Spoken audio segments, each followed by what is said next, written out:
Good morning mga kalakbay. So, ito na yung result ng ano no.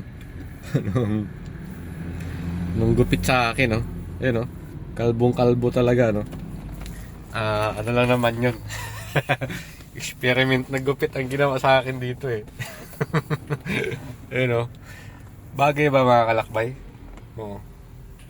Bagay naman oh. 'Di ba? Medyo ano lang. Medyo nakakapaninibago lang kasi ano eh. Madalas hindi naman gito yung gupit kong kalbong-kalbo talaga eh. Ngayon, ita-challenge ko kayo mga kalakbay. Kaya nyo bang ipagkatiwala yung buhok nyo sa mga asawa nyo? Sige daw. Kung kaya nyo bang i-accept yan. Pagupit kayo. Kung matapang kayo. Magpagupit kayo kay misis nyo kung matapang kayo. Oh. Diba? Mukhang bagay naman. Bilog naman yung ulo ko eh. Mukhang trompo eh. Mukhang trompo. Ayan, gusto kasing makatipid. Kaya ito yung ano, ito yung resulta. Diba? Pero ano lang to, siguro mga 2 beses pang gupit niya sa akin, makukuha na siguro to. Yung ano lang naman, yung dito lang na hindi masyadong ano eh, na perfect eh. Tsaka dito medyo may kanto pa eh. Ayun o, dapat wala kasing kanto eh. Diba? Yun, challenge ko kayo mga kalakbay.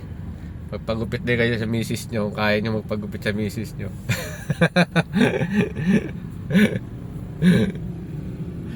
Kasi sa razor kasi madali lang naman talaga.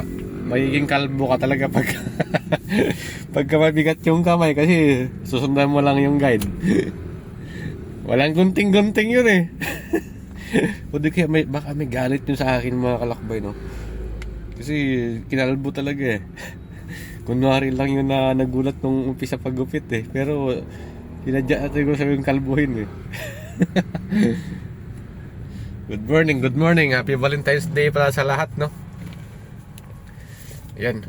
So, nandito kami ngayon sa ano, sa Tansa, sa Paradahan Tansa, Cavite para mamili ng ulam. Dito kami bibili ng karne kay Yorme. Oh, maniwala kayo? May karnihan si Yorme dito? Ha? Manila, nakarating yung karnihan ni Yorme dito sa Cavite. Oh, maniwala kayo no? O hindi? Ito, ayun oh. Oh, East Coast Meat Shop. Oh, di ba? May karnihan si Yorme dito.